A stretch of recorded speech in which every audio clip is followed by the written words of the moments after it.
पिता के ये 30 उपदेश आपको अपनी जिंदगी में हर जगह पर बहुत काम आएंगे। जिंदगी की हर मुश्किल में आपको राह दिखाएंगे। ये दिव्य उपदेश, ये बातें जानना समझना आपके लिए बहुत जरूरी है। इसीलिए इन 30 उपदेशों को आप आखिर तक जरूर सुने। गीता का सबसे पहला उपदेश यह है कि आपके सारे दुखों का कारण किसी को अपना मानना है। आप कभी गौर करना, आपकी जिंदगी के सारे दुख, सारी तकलीफें, सारी चिंताएं वहीं से आती हैं जहां आपका अपनापन होता है कि ये मेरा है, ये मेरा अपना है। वहीं से आपकी जिंदगी में दुख आना शुरू हो जाते हैं। एक व्यक्ति के पास एक बहुत बड़ा महल था। उसने जिंदगी भर की सारी संपत्ति लगाकर उस महल को बनाया था। आसपास के शहरों के कई लोग उसके महल को देखने आते थे। कई बड़े बड़े सेठ उसके महल को खरीदने की कोशिश करते थे, पर वो महल उसका अहंकार था, उसकी जीने की वजह था। उसका उस महल में बहुत मोह था। एक दिन उसके महल में आग लग गई और वो कहीं बाजार गया हुआ था। जब वो घर लौट कर आया तो उसने देखा कि मेरा महल आग में जल रहा है। अपने घर को आग में जलता हुआ देखकर उसे इतना दुख हुआ। उसने कहा, अगर ये महल नहीं रहेगा तो मैं भी जिंदा नहीं रहूंगा। अगर मेरा महल ही जल रहा है तो मैं जी के क्या करूंगा। वो भी उसी आग में छलांग लगाने की कोशिश करने लगा तो किसी ने उसे रोक लिया कि भाई, ये जो तुम्हारा महल है, इस महल का सौदा कल तुम्हारे बेटे ने किसी के साथ कर लिया है। जब उसे पता चला कि ये महल अब मेरा नहीं रहा, किसी और का हो चुका है, तो उसकी सारी चिंता खत्म हो गई। जैसे और लोग उस जलते हुए महल को देखकर तमाशा देख रहे थे, वैसे ये भी खड़ा हो गया। इतनी ही देर में उसका बेटा आया। वो अपने बेटे को देखकर बहुत प्रसन्न हुआ। उसे आशीर्वाद देने लगा कि तेरे जैसा बेटा तो बहुत भाग्यों से मिलता है। तूने तो मेरी जिंदगी बचा ली। आज इस घर में आग लगी है और तूने कल ही इसका सौदा कर दिया। वो अपने पिताजी से कहने लगा कि पिताजी, मैं इस महल के सौदे के लिए बात तो करने गया था, पर सौदा अभी पक्का हुआ नहीं है। जब उसके पिता ने ये सुना कि अभी इस महल का सौदा हुआ नहीं है तो वो फिर फूट फूट के रोने लगा, फिर अपनी छाती पीटने लगा। महल वही है, इंसान वही है, लेकिन जब महल मेरा है तब वो दुख भी देता है, खुशी भी देता है। लेकिन जब वो मेरा नहीं है, उससे मेरा कोई रिश्ता नहीं है, तो सारे दुख ही खत्म हो जाते हैं। ऐसे ही जिंदगी में जब किसी जगह को, किसी इंसान को, किसी रिश्ते को, किसी काम को हम अपना मान लेते हैं, मेरा मान लेते हैं, तो वहीं से ही सारे दुखों की शुरुआत होती है, वहीं से हर तकलीफ की शुरुआत होती है। तो श्रीमद् भगवत गीता का पहला उपदेश यही है कि आप जैसे ही किसी को अपनी जिंदगी जीने की वजह मान लेते हो कि इसके बिना तो मैं जी ही नहीं सकता, तो वो चीज, वो इंसान, वो काम आपको बहुत दुख देता है। गीता का दूसरा उपदेश ये है कि अवश्यमेव भोक्तव्यम कृतं कर्म शुभाशुभम, कि आपने कोई भी कर्म किया हो उसका फल आपको जरूर भोगना पड़ेगा। अगर आपने अच्छे कर्म किए हैं तो जाने अनजाने किसी मुश्किल वक्त में आपको वो आपके अच्छे कर्म उस मुश्किल वक्त से बचा लेंगे। अगर आपने गलत कर्म किए हैं, पाप किया है, तो उसकी सजा भी आपको जरूर मिलेगी। वो इंसान कितना ही छुप कर कर्म करे, चाहे वो कितना ही चालाकी से कर्म करे, लेकिन कहते हैं कि उस परमात्मा के, ईश्वर के चारों तरफ कैमरे लगे हुए हैं। हमारे एक एक कर्म पर वो प्रकृति, वो परमात्मा अपनी दृष्टि बनाए रखते हैं। हमारे एक एक कर्म का हिसाब होता है। एक गांव में 2 मित्र रहते थे। उन दोनों ने विचार किया कि इस गांव में हम धन नहीं कमा पा रहे। वो दोनों धन कमाने के लिए शहर में चले गए। कुछ वर्ष वहां रहकर उन्होंने काफी धन कमाया। फिर सोचा कि अब हम अपने घर वापस चलते हैं, पर्याप्त मात्रा में हमने धन कमा लिया है। उस समय पे यातायात की इतनी सुविधाएं नहीं होती थी। वो अपने बैलों पर ही यात्रा कर रहे थे। चलते चलते मार्ग में रात हो गई तो उन्होंने विचार किया, आज रात हम यहीं विश्राम करते हैं। एक मित्र ने कहा कि मैं यहाँ पर रहकर धन की रक्षा करता हूँ, तुम बाजार जाकर भोजन की व्यवस्था कर लो। जब वो मित्र बाजार गया तो उसके मन में पाप आ गया। उसने कहा, इतना पैसा हमने कमाया है, अगर मैं इसको यहीं जंगल में मार दूं तो सारा पैसा मेरा हो जाएगा, नहीं तो मुझे इसका आधा धन इसको देना पड़ेगा। मन में ये खोट आने पर उसने अपने मित्र के खाने में जहर मिला दिया, और जब वो खाना लेकर के अपने मित्र के पास गया, उसका मित्र वो जहर वाला खाना खाकर वहीं पर उसकी मृत्यु हो गई। वो व्यक्ति सारा धन लेकर के अपने घर वापस आ गया। फिर उसके घर में एक पुत्र ने जन्म लिया। जब उसका बेटा पैदा हुआ तो वो बहुत बीमार रहता था। उसने अपने जीवन में जो कुछ भी धन कमाया था, उसका वो सारा धन अपने बेटे के इलाज में ही खत्म हो गया। बेटा बड़ा होता गया और उसका धन नष्ट होता गया। जब उसका बेटा थोड़ा बड़ा हो गया तो उसके पिता ने पूछा कि बेटा, तू इतना बीमार क्यों रहता है, तू ठीक क्यों नहीं होता? मैंने अपनी जिंदगी का सब कुछ तुझ पे लगा दिया, पर फिर भी तेरी तबीयत ठीक नहीं रहती। तो उसके बेटे ने बोला, कौन सा बेटा और कौन सा पिता? मैं तेरा वही मित्र हूँ जिसको तूने जंगल में जहर दे के मार दिया था, लेकिन मैं अपना वही हिसाब पूरा करने के लिए तेरे पुत्र के रूप में तेरे घर में आया हूँ। अब मेरा तेरा हिसाब बराबर और मेरा जीवन अब यही समाप्त होता है।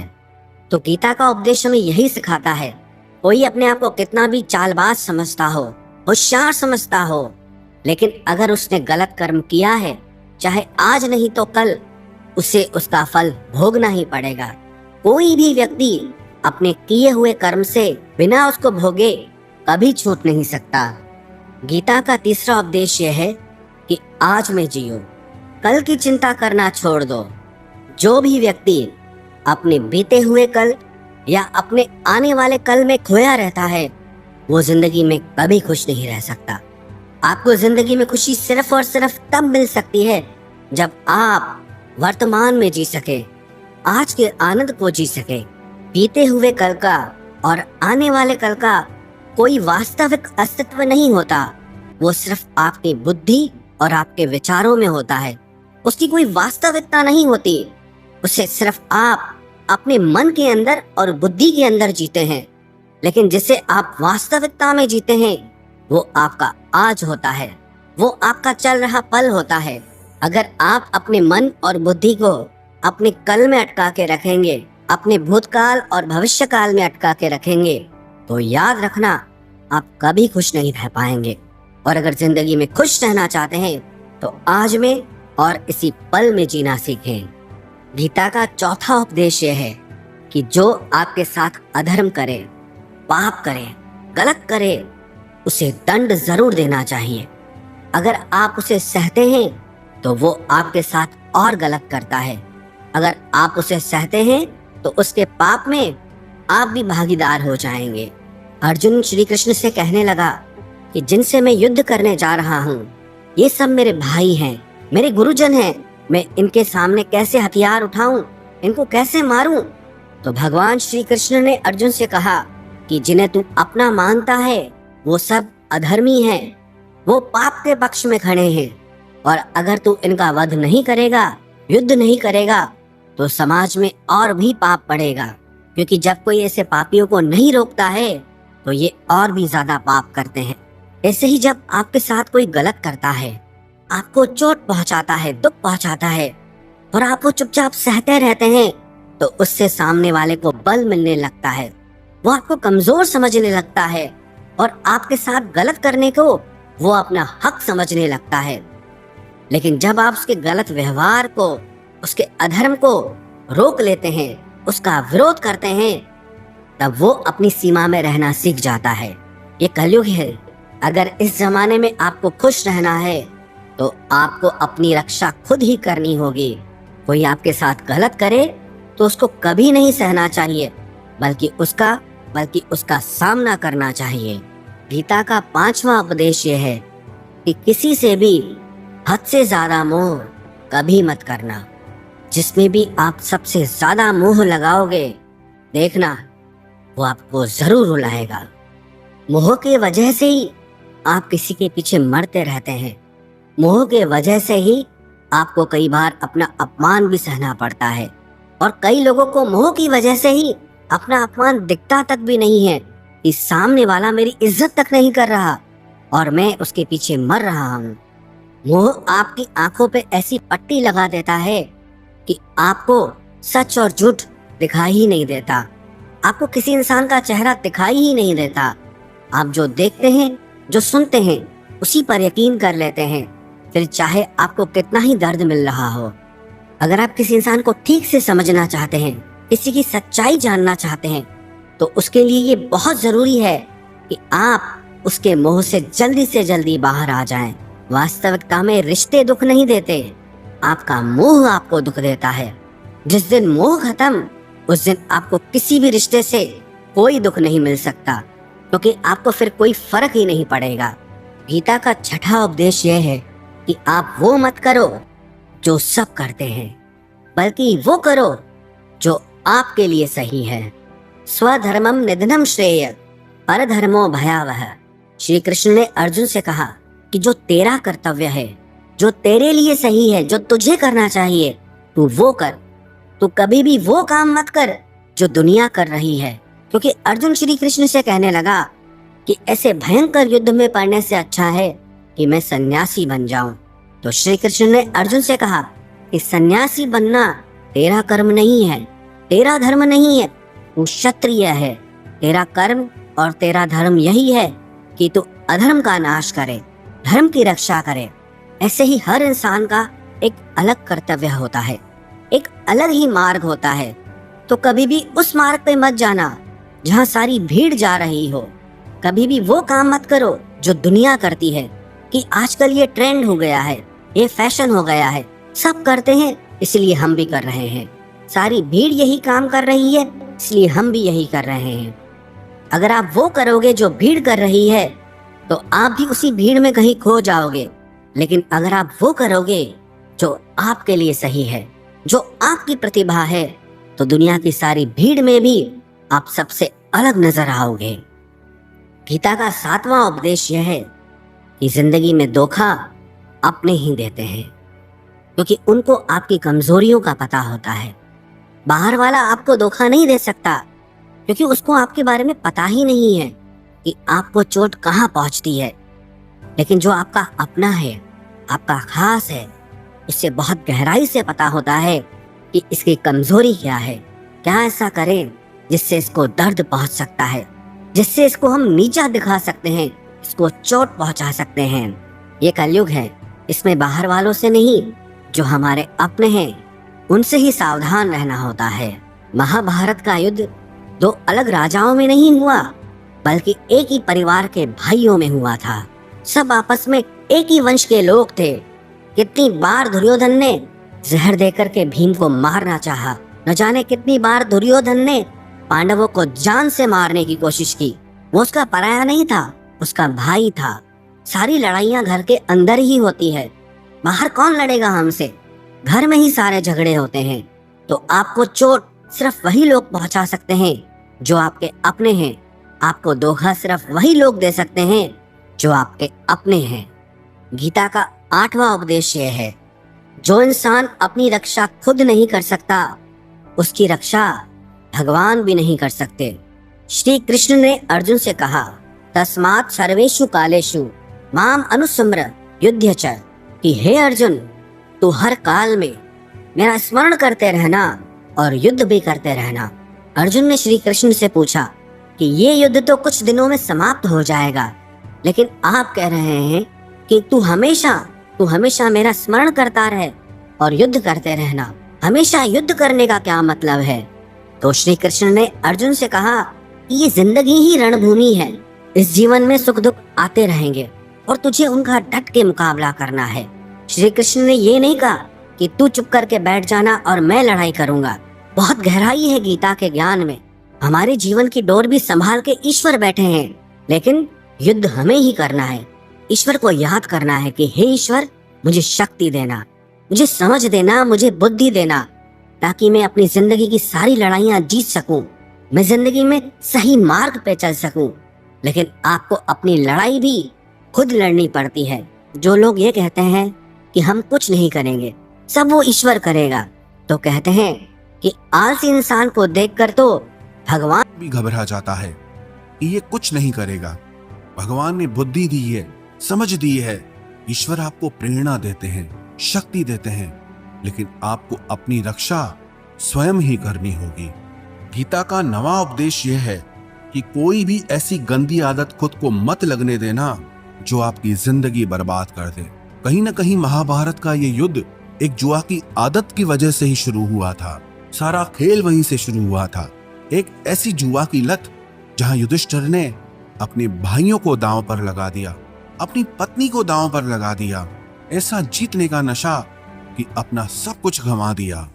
ऐसे ही हम भी अपनी जिंदगी में जब कोई ऐसी गंदी आदत लगा देते हैं, चाहे वो कोई भी हो, चाहे वो नशे की हो, मोबाइल की हो, किसी इंसान की हो, कोई गलत काम करने की हो, कोई भी गलत आदत जो आपको बर्बाद कर सकती है, अगर आप उसको नहीं छोड़ोगे तो आपका सब कुछ खत्म हो जाएगा। इससे पहले कि आपकी आदत आपको खत्म करे, आप अपनी गलत आदतों को खत्म कर दीजिए। गीता का 10वां उपदेश यह है कि आलसी इंसान कभी कुछ हासिल नहीं कर सकता।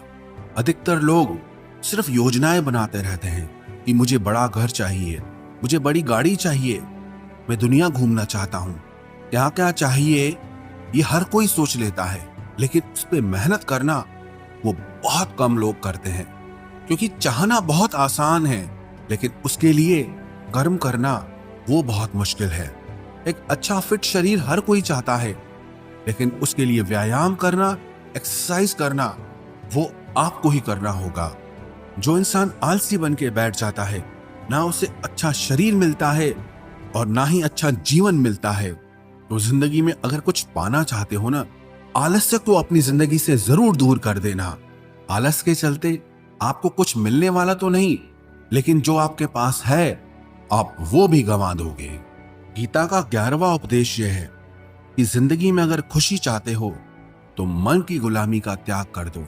कई लोग कहते हैं कि हम करना तो बहुत कुछ चाहते हैं, लेकिन कुछ कर नहीं पाते।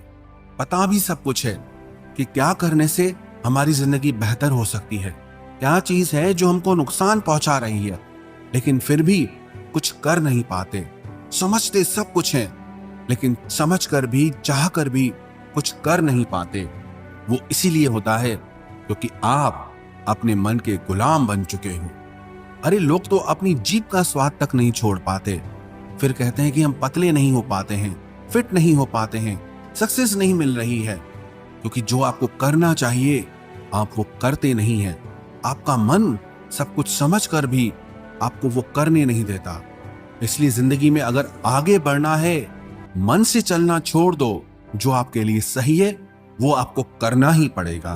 गीता का 12वां उपदेश यह है कि जो आपका है वो आपको मिलकर ही रहेगा, और जो आपको नहीं मिला है उसके लिए रोना छोड़ दो।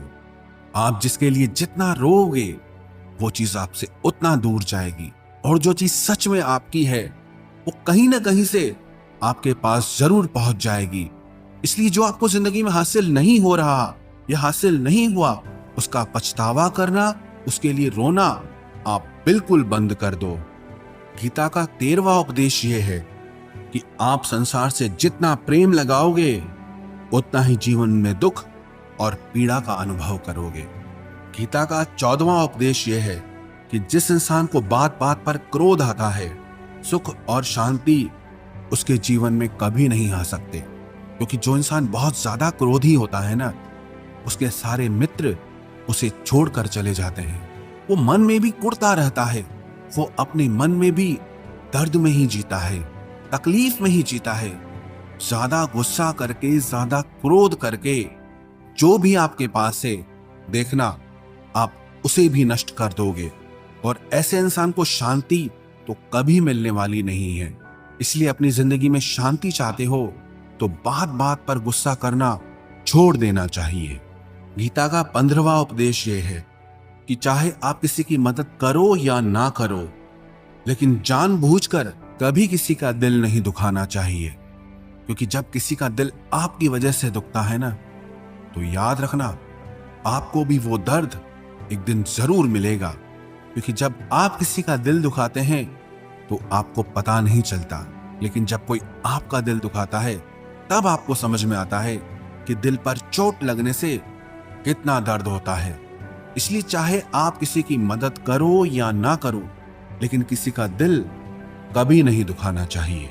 गीता का 16वां उपदेश यह है, जो मुश्किल वक्त में, जो दुख के समय में आपका साथ दे, सिर्फ वही आपका अपना है, बाकी सब पराये हैं। अपनेपन का नाटक करने वाले बहुत लोग होते हैं, बड़ी बड़ी बातें करने वाले बहुत लोग होते हैं कि हम आपसे बहुत प्रेम करते हैं, कोई भी दुख हो, कोई भी तकलीफ हो, हमें याद करना।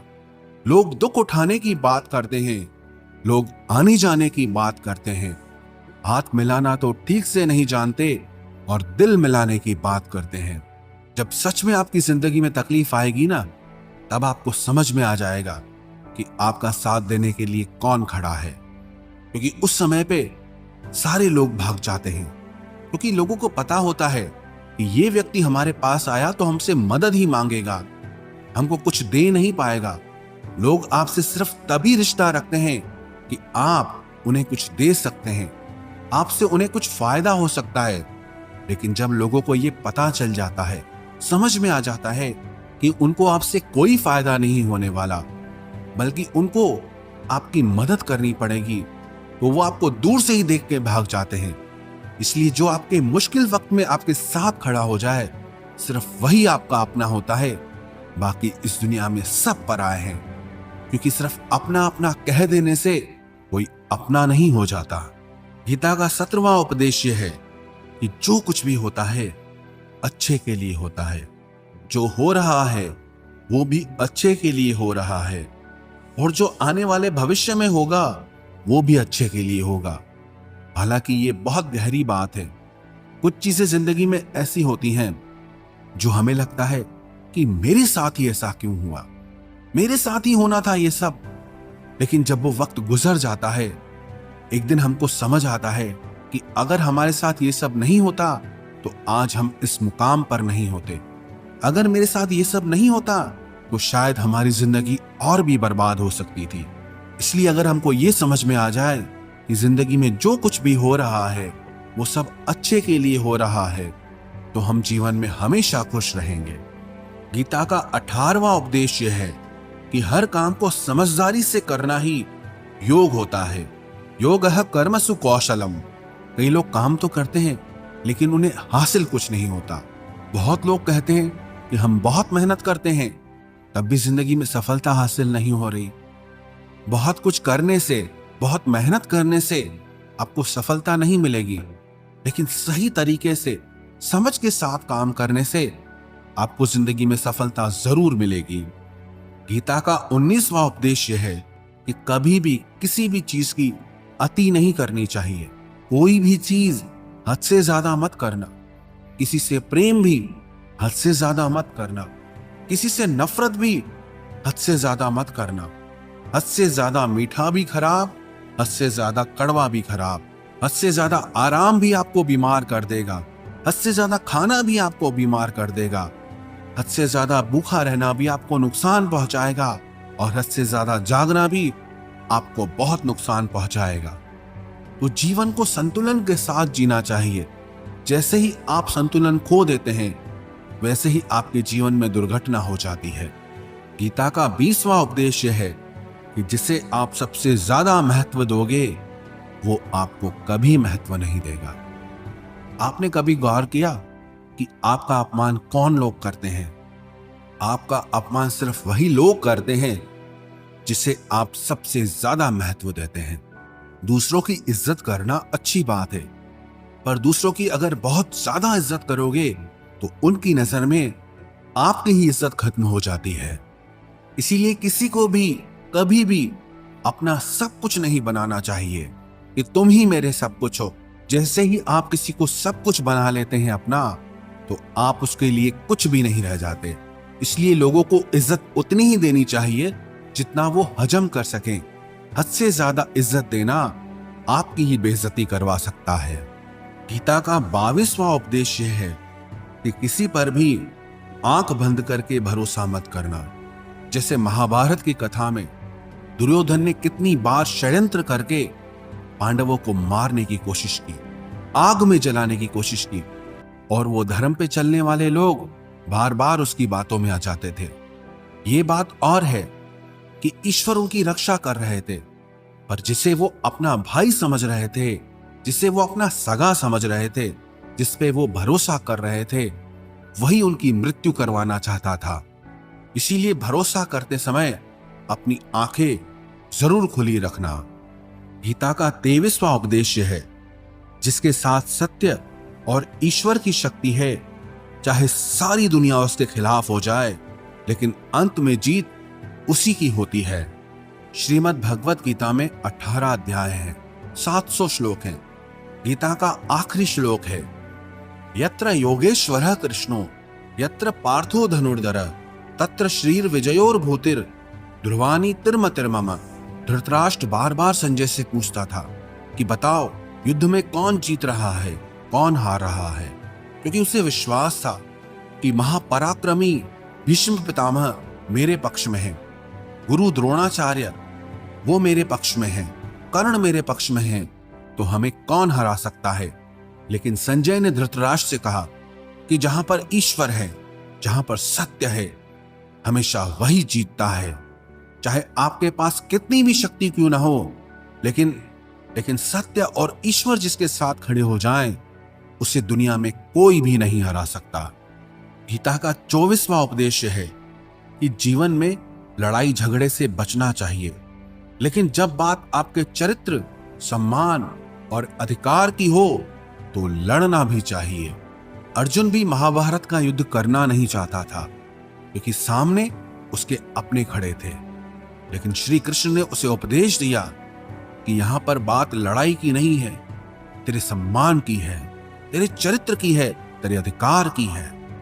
जो द्रौपदी के साथ कौरवों ने भरी सभा में अपमान किया, उसे नग्न करने की कोशिश की, इतना बड़ा अधर्म किया, वो तुम्हें कभी नहीं सहना चाहिए। इसलिए बात जब आपके चरित्र पे आ जाए, आपके सम्मान पे आ जाए, तो चाहे वो अपना ही क्यों ना हो, आपको उसके साथ जरूर लड़ना चाहिए। गीता का 25वां उपदेश यह है, चाहे कितना भी बुरा वक्त आ जाए, लेकिन जो इंसान जिंदगी में हिम्मत नहीं हारता, वो सब कुछ हासिल कर सकता है। जब पांडव लोग जुए में सब कुछ हार गए, उनको 12 साल के लिए वनवास मिला और 1 साल के लिए अज्ञातवास मिला।